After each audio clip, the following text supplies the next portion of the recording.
I do not remember deciding to move. One moment the cup was in his hand, small, silver, warm with spiced milk, and the next it was on the floor, and he was in my arms, and the room had gone the particular silence that comes right before every grown man in it starts shouting at once. Someone was screaming for the healer. Someone was screaming my name like an accusation, and underneath it, so quiet only I could have heard it, a voice I had learned better than my own said one word, and it was not the child's name. It was mine. I would like to say I was brave. I was not. I was terrified, and holding on and doing the only thing I have ever been good at, which is not letting go of what needs holding. It started 11 weeks earlier, on a Tuesday, with a boy who was not supposed to be afraid of anyone, and a king who had forgotten how to walk into his own nursery. My name is Wren, and before any of this I was nobody in particular. 23 winters old, laundry rough hands, the kind of face servants have, forgettable on purpose. I had worked in Ashfell Keep since I was 11, first in the washhouse, then the kitchens because I had a way with children too young to know they should be afraid of me, the nursery. I liked it there. Children did not care that I had no name worth mentioning and no dowry worth counting. They only cared whether you sang the lullaby with the right ending. I had never once spoken to the king. Ashfell was alpha country, which meant the king's word moved through the keep like weather. You did not question it. You simply dressed for it. Halvar Ashfell had ruled since before I was born, the strongest wolf in 4 territories, a man other alphas addressed carefully, even when they outranked him in everything but the ability to break a man's spine with one hand. None of that was the part the kitchen girls whispered about. The part they whispered about was his son. Prince Bram was 4 years old and had gone through 11 nursemaids in as many months. Noble girls, mostly daughters sent by fathers, hoping a place in the nursery might become a place beside the throne. Each one lasted a matter of days. The boy did not bite, did not scream, did not so much as raise his voice. He only had to look at you wrong, eyes going gold at the edges, teeth changing shape in his mouth before the rest of him caught up, and the girl in question would be gone by supper, weeping into her father's coat about a monster in a crib. He was not a monster. He was a boy whose mother had died shifting to save him from a fever no herb could touch, and whose wolf had come into the world a full season before he had any way to understand it. I did not know that yet, the day they sent me in. I only knew that the housekeeper looked at me the way you look at someone you are fairly sure will not be missed. They did not tell me what had happened before I arrived. I only saw it in pieces, 2 noble girls near the stairwell, both crying, one of them missing a slipper. A steward wringing his hands, and through the open nursery door, low growling that did not sound like it belonged to anything 4 years old. "Go carefully," the housekeeper said, which was not comforting. I went in anyway, because someone had to, and because I had never yet met a child I could not out-stubborn. The room smelled of scorched wool and fear sweat, and in the corner, half-shifted, crouched something that was mostly boy and partly wolf, and entirely undone. Fur along his forearms, one eye gone gold, his small chest heaving too fast, the growl coming out of him steady and low, like it was the only thing holding him together. I did the only thing I could think to do. I sat down on the floor, cross-legged, right where I was, and I did not try to touch him. Then I started singing. It was an old washerwomen's lullaby, the kind with no fine language in it, about a moon that always came back no matter how far it wandered. I did not have a good voice. I had a steady one, which I have since learned matters more. Bram stopped growling somewhere around the second verse. By the third, the fur along his arms had gone back to skin, and his eye had gone back to brown, and he was watching me with the wet, astonished look of a child who has just realized no one is going to run. By the fourth verse, he had crawled into my lap without asking permission from either of us, and by the time I reached the part about the moon coming home, he was asleep, one fist closed in the front of my apron like he intended to hold that too. I did not notice the king in the doorway until I finished singing. He was not a small man made smaller by worry, the way I had half expected, imagining some anxious father from the stories. He filled the doorway the way weather fills a valley, and he had not moved, not one step closer, not one step away, for however long he had been standing there. I found out later it had been the whole song. "You didn't run," he said. It was not a question, and it was the first thing the King of Ashval ever said to me. "No, Your Grace. Everyone runs." I looked down at the boy asleep in my lap, one fist still fisted in my apron, breathing slow, and even for what I was later told was the first time in a month. "He's 4, I said. "He's not everyone. Something happened in the king's face that I did not have a word for yet. I would spend the next several weeks learning that word was the sound a very old door makes the first time someone tries the hinge. I was given the nursery permanently within the week. No one asked if I wanted it, but I did not correct them.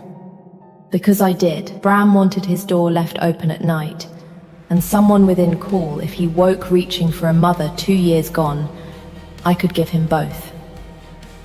The king's second, a broad, quiet man named Oscar, who had held Halvar's flank in 3 border wars, came to inspect me on the 3rd day, in the way old soldiers inspect anything they intend to protect. He asked what herbs I kept for nightmares, whether I could stitch a wound if the boy shifted wrong in his sleep, whether I would run if things got frightening.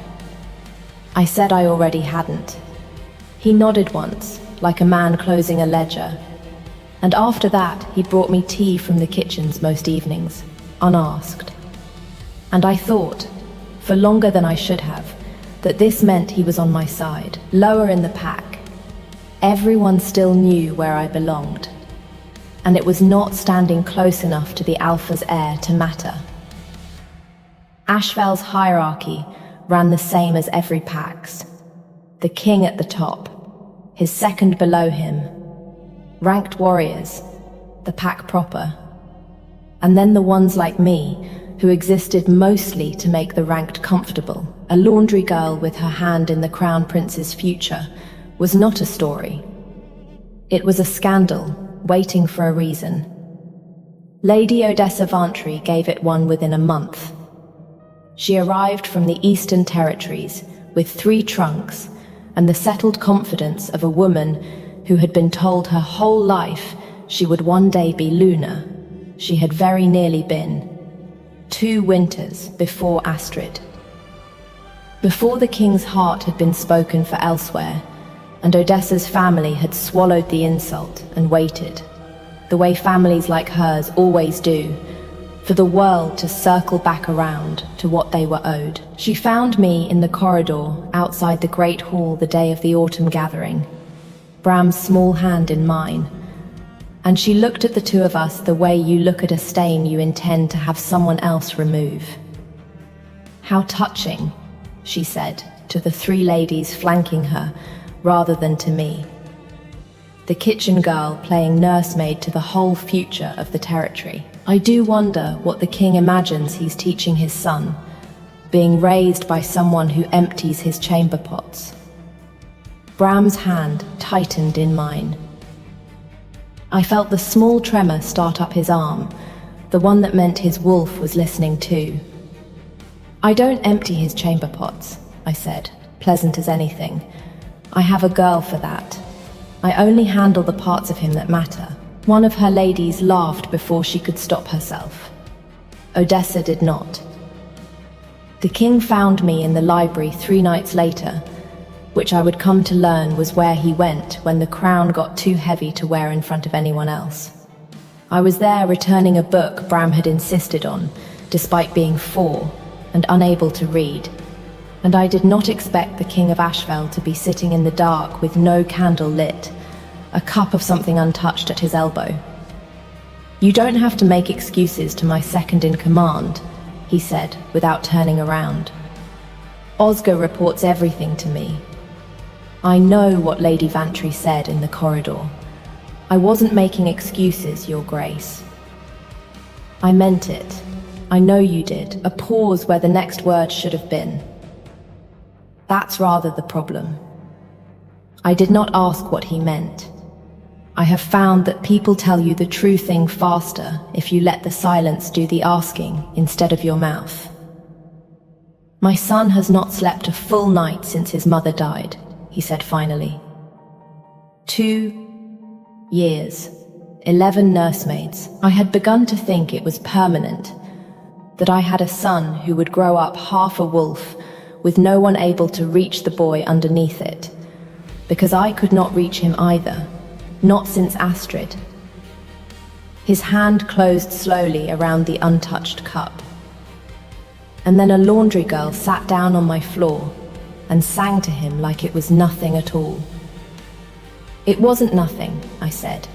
"It's a very good lullaby." That surprised a sound out of him that was almost a laugh, the first I had heard, low and rusted, like a hinge that had not moved in some time. "Why does he trust you?" he asked. "Everyone else, he smells the fear on. Why not you?" I thought about lying or being clever and decided against both. "Because I'm not afraid of him," I said.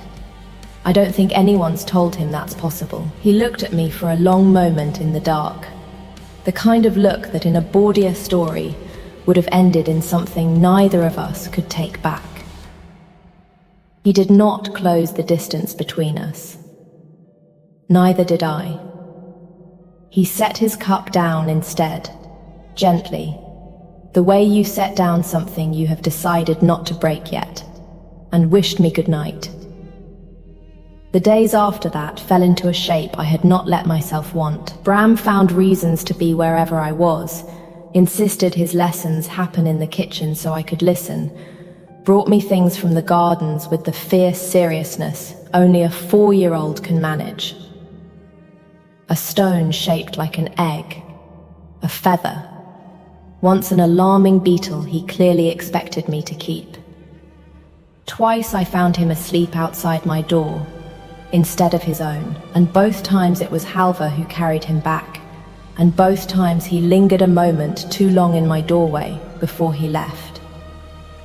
The nursery door itself had been locked every night for 2 years before I came, I learned from one of the older maids.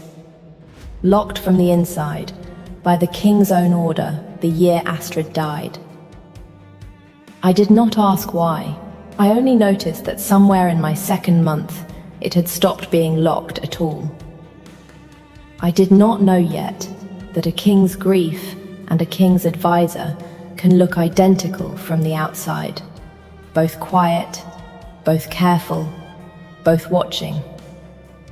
If you want to know whether the door staying unlocked was enough to save us, whether a boy who was not supposed to trust anyone got to keep the one person he had chosen, stay with me, follow the thread here, because what happened next in that nursery is not a story I could have predicted, and I lived it.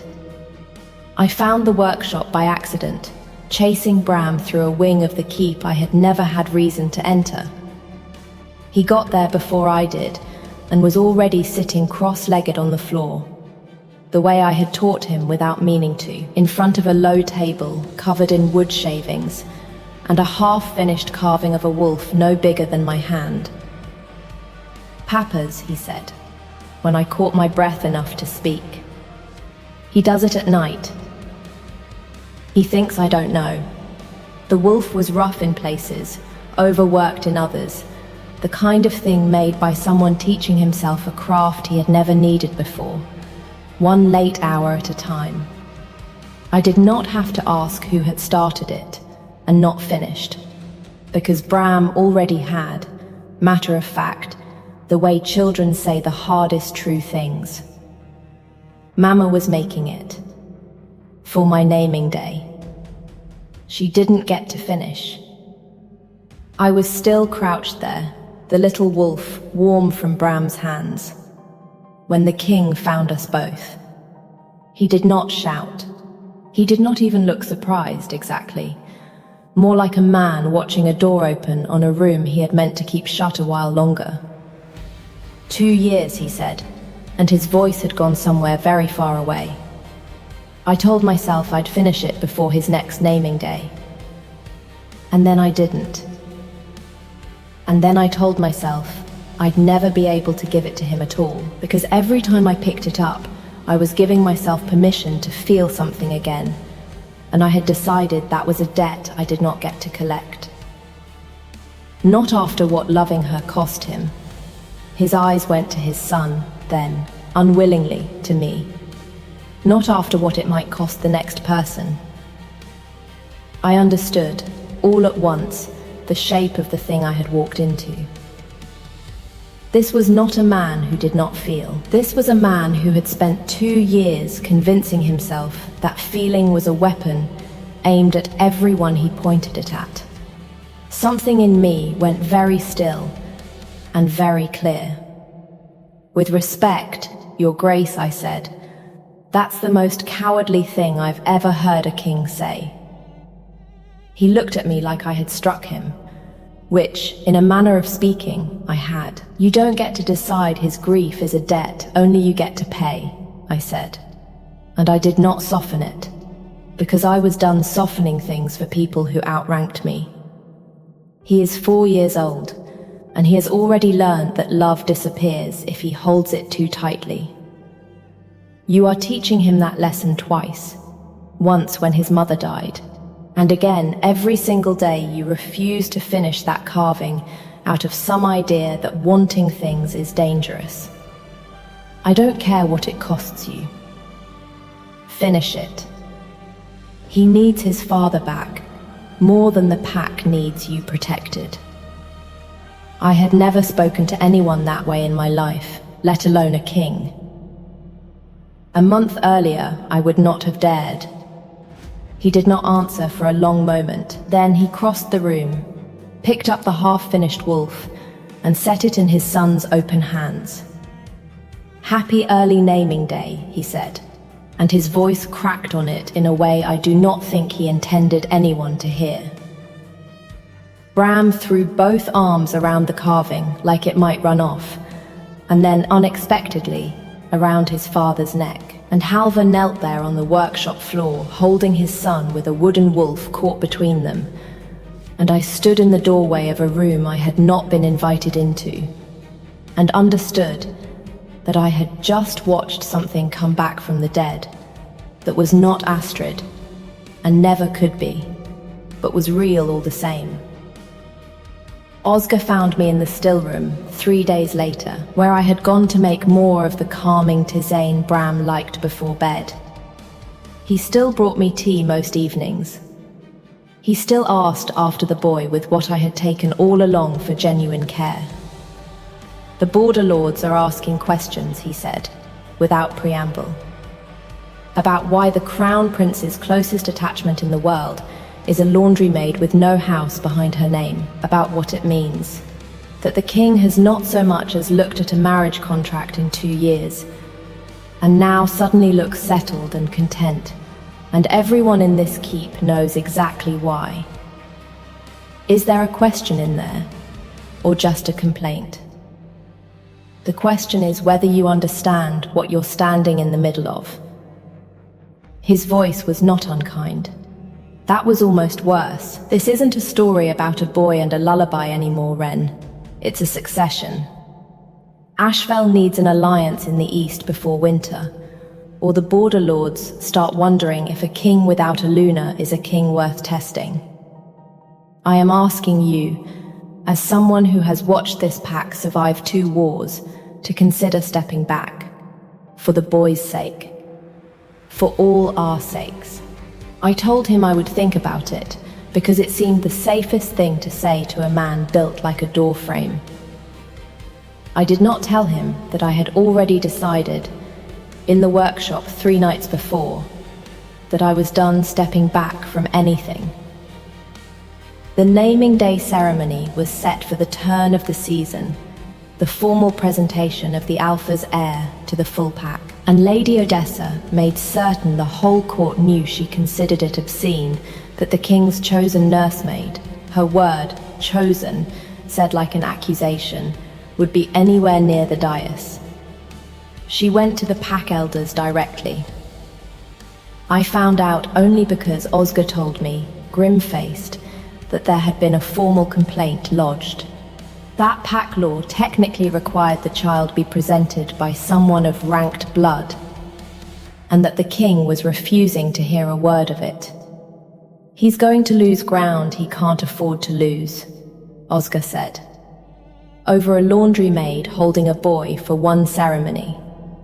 Then maybe the ceremony should catch up to what's actually true, I said, instead of the other way around. He looked at me for a long moment, and something moved behind his eyes that I mistook, completely, for exhaustion. The naming day hall was full, every ranked family in 3 days' ride, silver and fur, and the particular hush that comes before a king's son is shown to his people. I stood at the edge of it, in a borrowed grey dress, not on the dice, because pack law had won that much. And Bram had made it very clear he did not care what the pack law said. He was not doing this without me where he could see me. Oscar carried the ceremonial cup himself, spiced milk, warmed, the same as always, the same tradition since before Halvar was born, and knelt to offer it to Bram with his own hands, the way the second in command always did. The moment meant to say the whole pack stands behind this child. Bram took it, looked for me first, the way he always did before anything new. I nodded. He drank. He was on the floor before the cup finished falling. I do not remember deciding to move. One moment the cup was in his hand, and the next it was on the floor, and he was in my arms, and the room had gone the particular silence that comes right before every grown man in it starts shouting at once. I could smell it on him before the healer arrived, underneath the milk, a bitter green thread of wolfsbane root, enough to drop a grown man for an hour, and nearly enough to stop a 4-year-old's heart outright. I got 2 fingers into his mouth and made him bring it back up before it went any further down. Because I had spent 12 years in a still room, and I knew exactly what I was smelling, and exactly what came next if I didn't. The root burned going in either direction. By the time the healer reached us, my hand was blistered, where his sickness had run over it, and I did not feel it yet. And Bram was breathing, shallow but breathing, and someone was screaming for the healer, and someone was screaming my name like an accusation. It was Oscar. She did this, he was saying to anyone who would listen, to the whole silvered hall. She had access. She had the herbs. She, Ren, just my name, low, and not an accusation. Halvar was on his knees beside us before I had registered him crossing the hall, one hand checking his son's breathing, the other closing, briefly, hard, around my blistered one. She saved him, he said, not loud, but the kind of quiet a room full of wolves cannot help but hear. You are standing in front of me accusing the one person in this hall who acted before the rest of you finished screaming. It was, of all people, Lady Odessa who said it first, He carried the cup himself, her voice cut clean through the noise, and every head in the hall turned, because it was the last voice anyone expected to speak in my defense. I watched him do it. No one else touched that cup between the kitchens and the dais but Oscar. Her eyes, when they found mine, held nothing warm in them, and also, for the first time, nothing cruel. I do not like you, girl. I have never pretended to. But I know what I saw, and I am not in the business of letting a man poison a child and call it someone else's crime. Oscar did not run, and he did not deny it long. Something in his face had already given up the fight before his mouth caught up. I would not have let it kill him, he said low, like that made it a smaller crime. Enough to frighten. Enough that the whole hall would see this keep is not safe, with a commoner running its nursery. Enough that you would finally hear reason about the alliance, before the border lords lost patience entirely. I have bled for this pack twice over, Halva. I was trying to save it from a mistake you were too besotted to see. You put wolfsbane in my son's cup. I miscalculated the dose. Halva rose slowly, and the whole hall rose with the change in the air. The particular electricity of an alpha's wolf coming very close to the surface without quite breaking through. You have been at my side since before I had a crown to wear, he said. You will still be the man I remember when I was young enough to need you. But you put your hand on my son to win an argument, and there is no border lord in this hall, no alliance in the east, no version of the succession you were so desperate to protect, that is worth more to me than that boy's life. His voice did not rise. It did not need to. Oscar Vantry.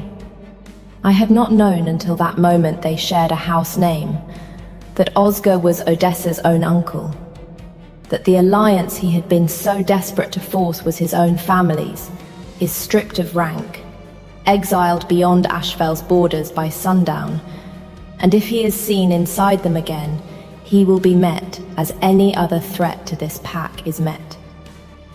Bram stirred in my arms before anyone else moved, blinking up at me with the dazed, furious clarity of a child who has just been extremely sick and is extremely unhappy about it. You made it come back up, he said, accusing, which from a 4-year-old who had nearly died an hour before was the finest sound I have ever heard. I did. You're welcome.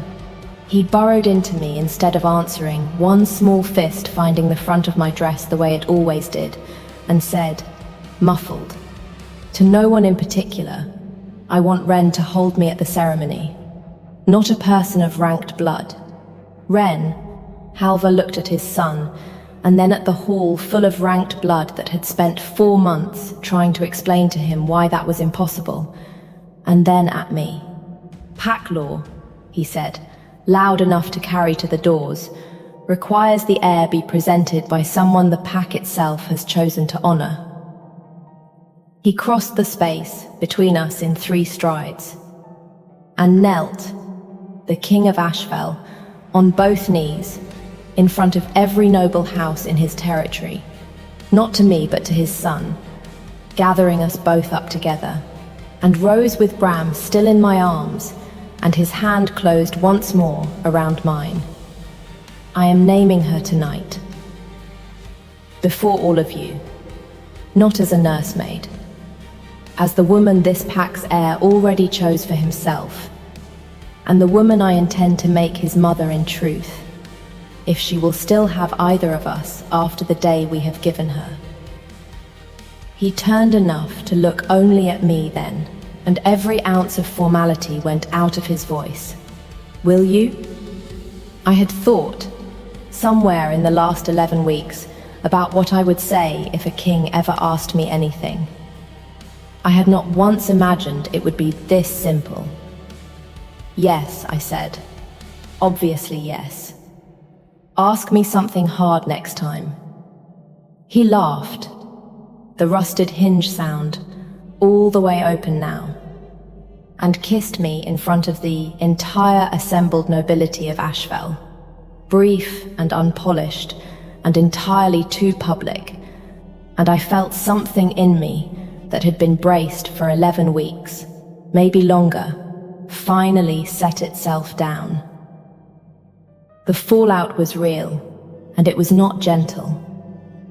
Oscar's exile cost Ashfell an ally in the east within the season.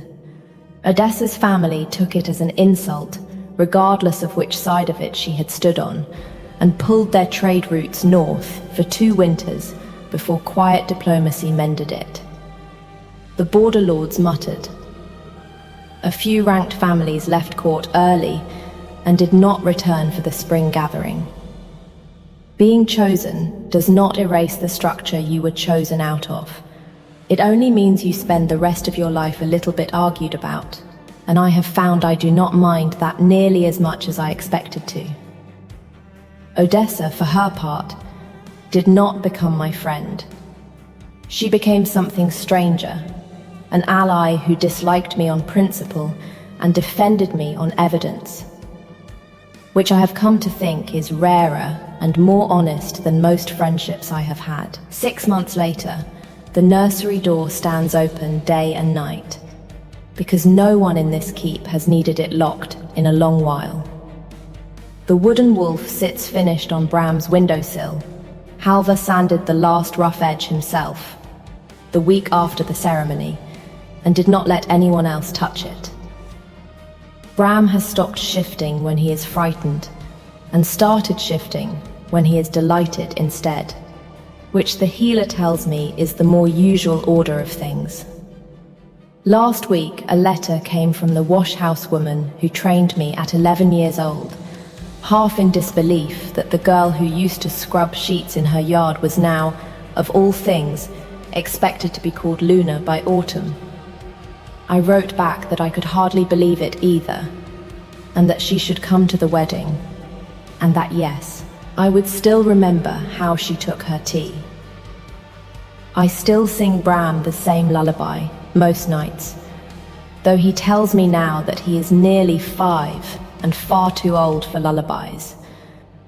And then he asks for it twice more before he will close his eyes. I think about the day I sat down on a nursery floor with no plan beyond not running, and I think, sometimes, that the whole of my life since has been the world quietly rewarding the one thing I have always been stubborn about, refusing to leave, when leaving is the easy thing to do. Halvar says I saved his son twice. I only ever meant to save him once. I have decided not to correct him. A king should be allowed to be wrong about something, every now and then, especially when it means I get the credit twice. I still wonder, some nights, what would have happened if Oscar's dose had been a little more precise, or if Odessa had chosen her family over the truth in that hall. I do not like where that thought ends, so I do not finish it. But I wonder about you, too. Whether you saw Odessa coming, or whether she surprised you as much as she surprised me. Tell me your theory in the comments. Comment the wolf if you want to hear what Bram says the day he finally meets a sibling. And if you want more nights like this one, a king learning how to be brave in the small ways, a boy learning that love does not have to disappear, a girl who never once ran, stay close. There is more of Ashfell left to tell, and I would rather tell it with you listening. Where are you tonight, while you are listening to this? I would love to know.